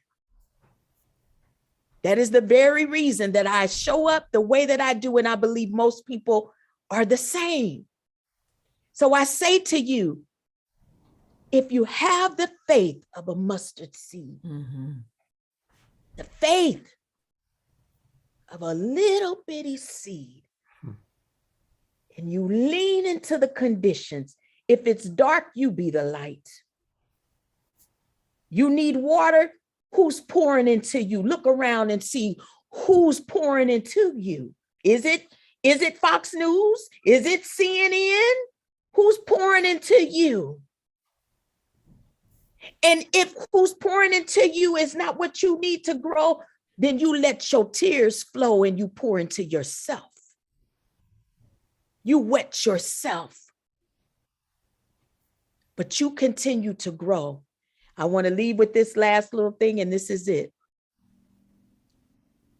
I have the faith to see the invisible, expect the incredible, receive the impossible, faith that can conquer anything, faith to uproot our problems, faith to know God, He can solve them, faith to envision my freedom. I have faith that can conquer anything. Faith to reach the unreachable. Faith to fight the unbeatable. Faith to remove the unmovable. Faith that stands the invincible. Faith that can conquer anything. Let's hold on to the faith, because I'm telling you right now, we may be at war, but we shall reach peace if we just have faith the size of a mustard seed. We can see this war come to an end, and we all can live in peace because we are all made out of love.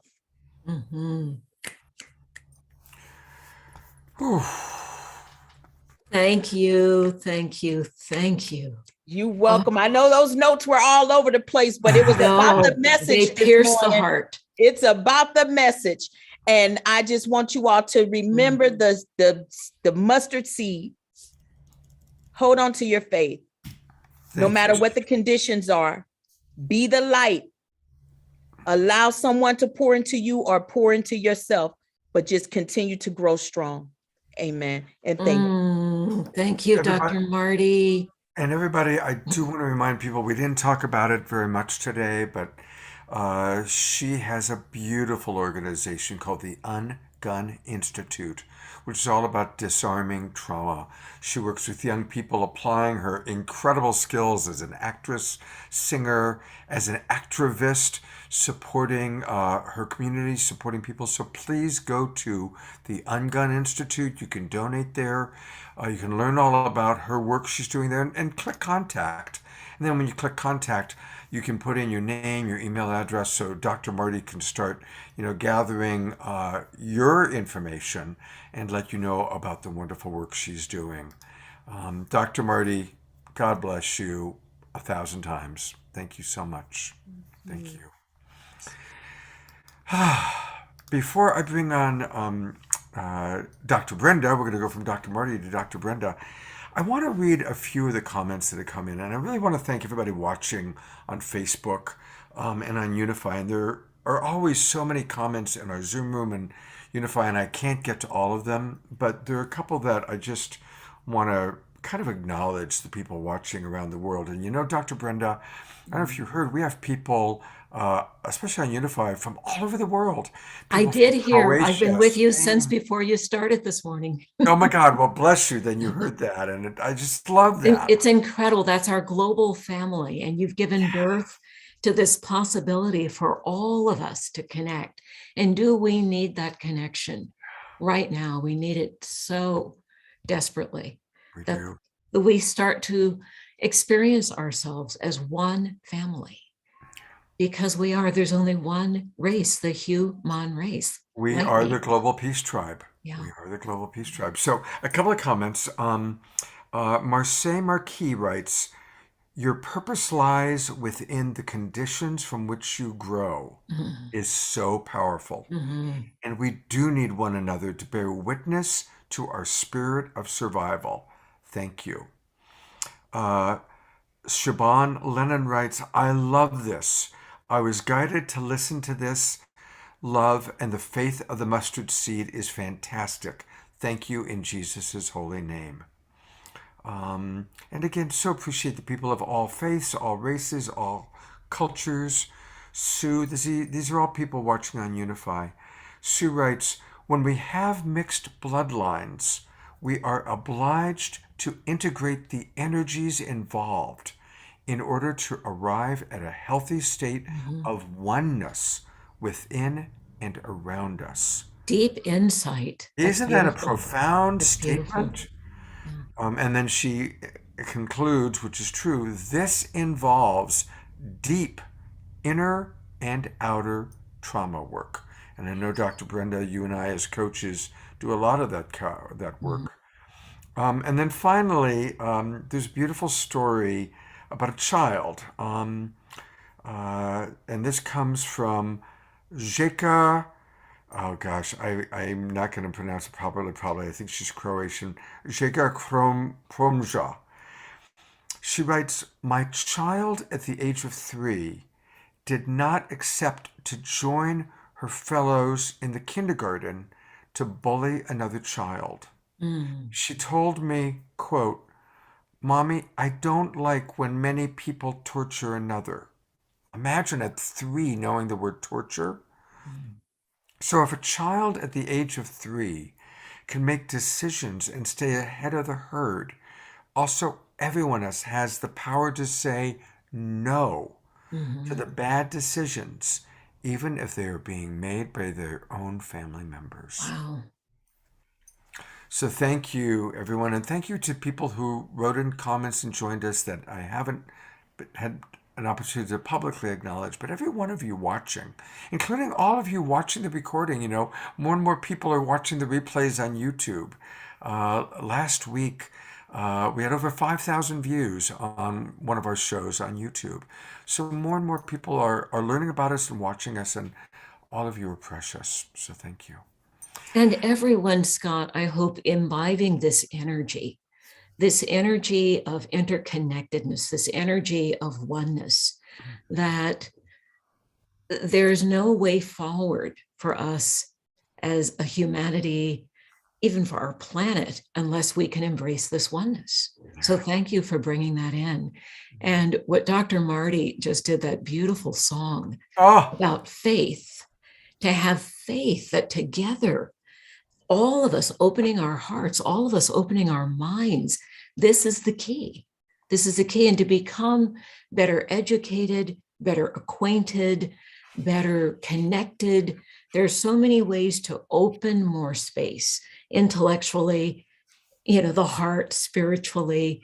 All of it is so crucial right now. Yes, it is. Thank you.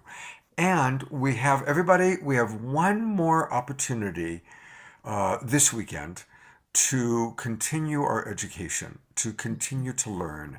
Dr. Brenda has put together at the last minute, I think we first started talking about this on like Thursday. We're going to do a special event for the Global Peace Tribe tonight at 6 o'clock Pacific time. I recognize it's 9 o'clock Eastern, but you Easterners are hardy folk. Those Easterners are night owls. We know They that. are night owls, so God bless them. Dr. Marty, tell us about what's going to be taking place tonight. So this Power of Invisible History is based on a film called Invisible History. The film was created by Valerie Schoon. You'll see her there in the photo, and she just won an Emmy for the film. It's an extraordinary telling of history in one tiny microcosm of Florida, Leon County. But it turns out that 40% of all African people who were sold into slavery went to Leon County because it was the cotton growing capital of the world. And she takes the lens very tightly on that county, and then you can see the expanded lens. We also have Lindbergh Porter, who is a very prominent attorney who is working in the state of Mississippi right now on doing everything possible to revert from this, I can't even get the words out because it upsets me so much, the voter suppression that's going on, and to find a way for people of color to be able to vote again. Turns out Cecile Schoon will not be able to join us, Scott. I just got that word. She's the president of the Florida State chapter of the League of Women Voters. And most of you may not know, but because I just learned this myself a couple of years ago, the League of Women Voters is bipartisan. The only thing they care about, it's not your political party, it's that everyone gets to vote. And you all know that 40% of the laws passed in the South right now are laws making it harder for Black people to vote. We've gone back to the pre-1964 Voter Rights Act. So we're now back before 1964 with these laws. 40% of all the ballots that have been mailed in Mississippi have been sent back because there's a tiny little box on the back of the ballot down in a corner where if you don't put all the information, copy of birth certificate, social security number, other things that many people don't even have, people who are indigent or elders. And so their ballots are sent back. They can't vote because those laws were just put into place, and there are all sorts of repressive laws. So this is what we'll be talking about, but I have to, in all honesty and humility, tell you, until I saw Val's film, I didn't fully understand how financial disparities actually were created. I assumed, of course, from enslavement, there was a steep climb to get to parity, but there's so much more to the story. And she interviews figures who are absolutely historic in the documentary. She has footage. I don't even know how she was able to get this footage, very, very old footage, looking at the whole sweep of the invisible history and what we can learn from it, and how, most importantly, we can make choices today to change some of these laws, to be part of the solution, to be part of what is needed right now. And I call it being woke, just being aware, being educated, being informed, so that we can be part of the solution, not, as Dr. King used to say, part of the problem. Beautiful. Thank you, Dr. Brenda. And again, everybody, join us. Of course, you can watch on all these channels, Facebook and Unify and YouTube, but it's also... And we'll have clips of the movie. You'll get to see clips some from the movie. footage from the film, yeah. And a reminder, Dr. Brenda, that I need to get those clips. Gotcha. Or join us in the Zoom room. And the Zoom room is right there. I'll put it into the chat boxes. A couple of things, and then we're going to go into a final prayer for peace. But I want to address what has come up many times over the weekend. So Susan in our Zoom room writes, "We are more alike than different. Why must we concentrate on these differences rather than in these similarities? We are one race, the human race." So thank you for that, Susan. And I want to address it. We live on a planet of polarity. For every action, there's an equal and opposite reaction. And I understand and promote all the time the power of remembering oneness.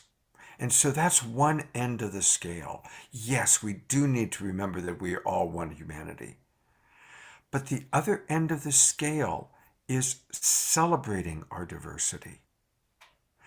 And honestly, and I'm not accusing you of this now, Susan, but historically, even well-intentioned white people have used the oneness as a spiritual bypass to not take in the pain of the murder of Black people by white policemen, of the prejudice and the things that Dr. Brenda is talking about right now that's going on in the South.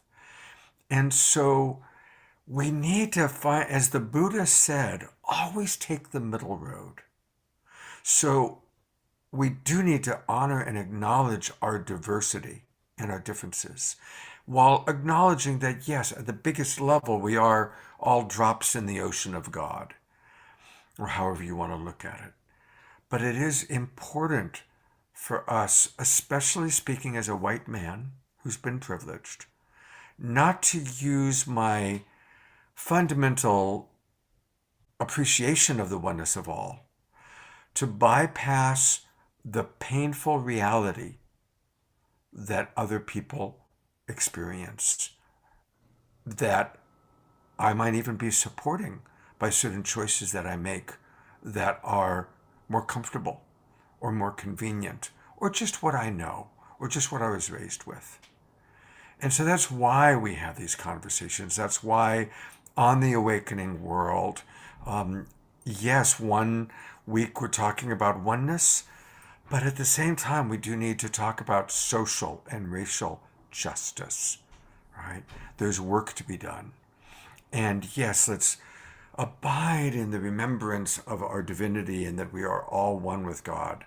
But then let's also look at what are the Dr. Marty 10 action steps we can take, because we have to do that as well. So that's kind of my response to you, Susan, and thank you so much. If I can add something to what you said, Scott, behind you, you have beautiful plants. Each one of those plants is contributing something that's different. And if you're being oppressed, if you're being suppressed, if you're under attack as a human, you can't give all of your gifts in the world. There's so much more that a Dr. Marty can do. There's more that each of us can do, that we can give, that we can contribute if we have true freedom to cultivate our humanity and share it. And your plants are all putting oxygen and different colors and different light into the atmosphere. Each one of us has something that we were gifted with. I learned, I have to just quickly say, I learned this most deeply when I taught in the first classroom for Down syndrome children. That previously people said, oh, they can't learn. Those children taught me what pure love is, because that was their gift, pure love. Scott, can I just add one, like 3 seconds is all I I'm need. so glad you're still here. I'm still here. If I'm you're listen, still I here, was I am going to actually recruit you for our prayer for peace since you're still here. So Okay, well, wonderful. Well, before I do that, because then I'm going to do that in a special way of what I did with Christy and I the other week. But what I would like to do right now is give a little bit of advice, which is ADVICE. A is action, D is dedication, V, vote, I, inclusive, C, collaborate, E, educate. Let's all take that little bit of advice. Let's show up and do better so we can be better. Oh, that's fabulous. May I borrow that? You can. Thank you. You definitely can. make sure that gets into the chat box. It went by too fast for me to write. Okay, I'll say it again. Oh, hang on. Give me a second here. Okay. A is Action. okay.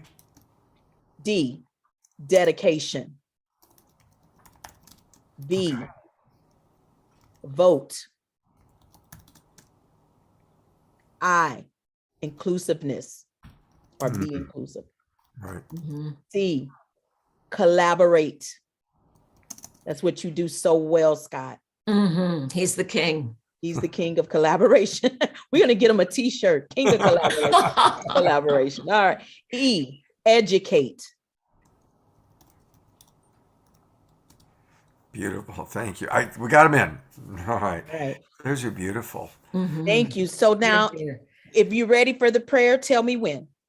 So what I want to do is I am going to bring up for us all to look at this. So I'm going to screen share and then invite Dr. Marty to lead us in a prayer for peace.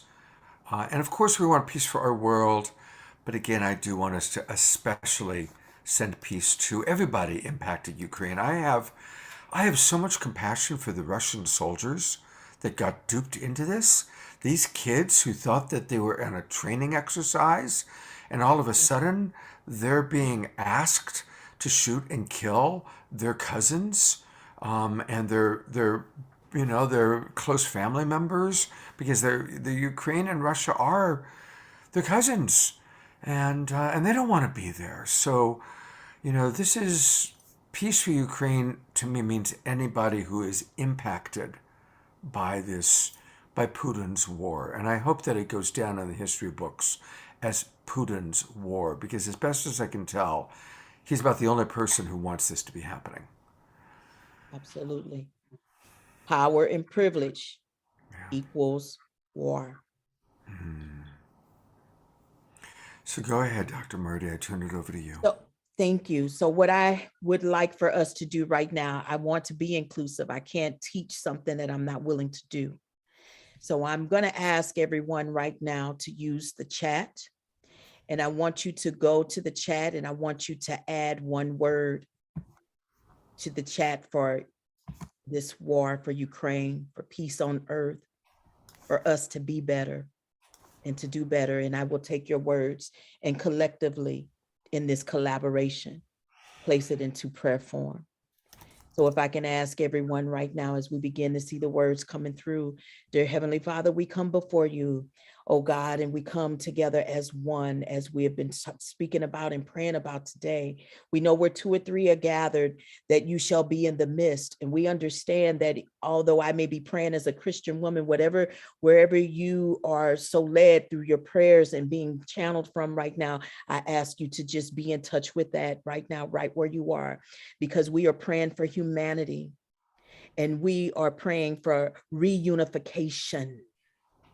It's so important for us to have reunification all around the world, globally, nationally, and locally, and even in our homes. Reunification, it is so important. Peace. In order for us to even reach peace, we understand we're going to have to even the playing field in some sort of way. That means somebody's got to give up something in order for somebody to gain something. And then together we will and we shall live in peace. May peace prevail on earth.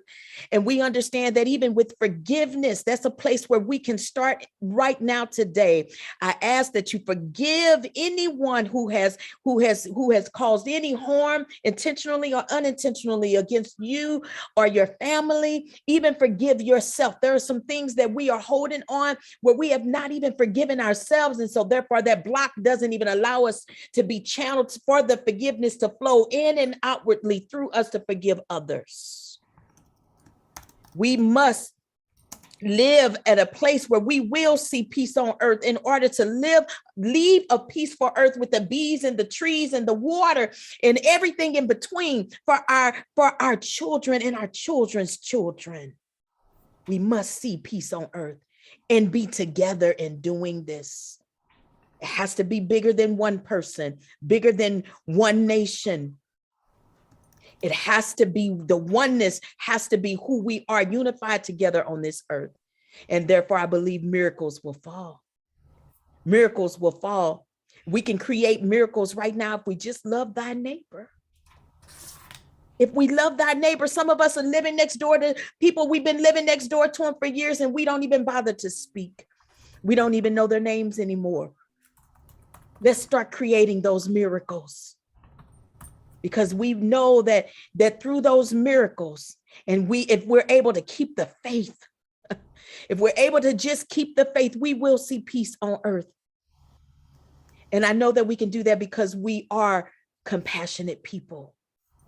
That is what God intended us to be through humanity, compassionate people, because we are the overseers of this earth to make sure that the water is healthy and flowing, and the trees are healthy and growing, and all of the animals are healthy and growing. Everybody has purpose. Love and unity is necessary, because we are one of them. We're all of them. We are all of these things on earth. We are one. So if we just take a pause right now and we notice the breaths of each of us as our chest begins to rise and fall, I know that you are alive and you deserve to live.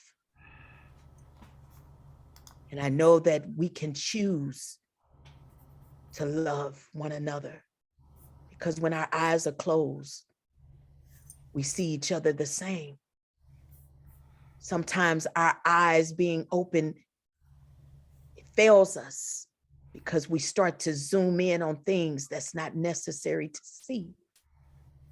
So the very moment that you start to feel disconnected and stand in a place of judgment of your brother and sister standing next to you, close your eyes so you can become one with them. That's a sacredness that we can practice. It's an action that we can take because we are worthy. And I know today, as we have built this collective prayer, that when we leave this space, we will all have the courage to do these things today. Amen. Amen. Thank you so much, Dr. Marty. Thank you. Ashe. I so appreciate that everybody wrote their words, and I'm just going to read the words so everybody who took the time to write a word feels heard. And as I read each word, let's just bless it and imagine it and send it out to our world, and especially to Ukraine. A woman, courage, worthy, action, sacredness, choice, notice, pause. We are one with them. Somebody cheated and used multiple words. Love, unity, compassion, faith, miracles. Love thy neighbor. Together, peace on earth, forgiveness, peace, reunification, humanity. These are the words that are our intentions. These are the words that bring us together. These are the words that each of you longs for. And that's what we are, doing our best each and every day, moment by moment, to co-create. Thank you, Dr. Marty. Thank you, Dr. Brenda. Thank you, people coming from all over the world. Omashar, all the way in Peru, and Christy just down the road in Marin County, and everybody else. God's blessings. We will see you hopefully at 6 o'clock Pacific time tonight. It's going to be a beautiful, beautiful way to conclude our weekend. And thank you, everybody. And share this out. Share this out over, with your friends. Take the replays and the recordings and share it, because so much was shared today and this weekend that we all need to learn and grow from. Thank you. Please ask that people will share for the event tonight. Even if you can't make it, we do want this invisible history to be part of the education that Dr. Marty was speaking to. Absolutely. So thank you, please Scott. share that out. Please share that out. I'll put up on my Facebook page right now the poster for it in the Zoom room, so it'll be easy for you to copy and paste and send. Thank you, Dr. Brenda. Thank you, everybody. Thank you, Scott. Thank you, Dr. Marty. Thank you. Love you all so Love much. you. I'll go to gallery view one there we go. Turn on your cameras, people. Don't be shy. Turn on your cameras.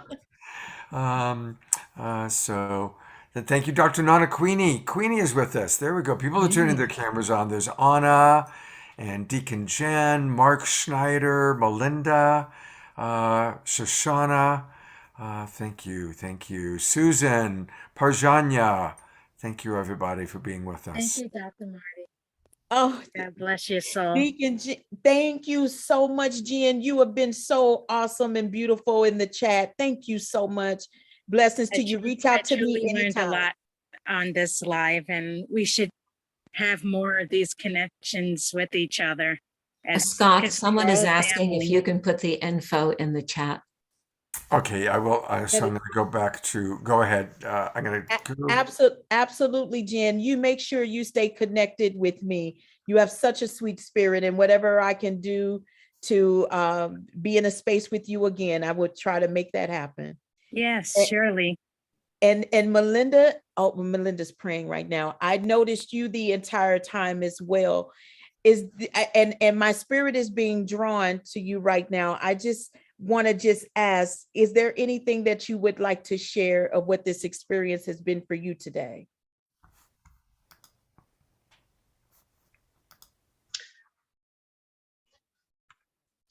I just find it a beautiful event, and I've been watching it online for the last, well, since it started actually.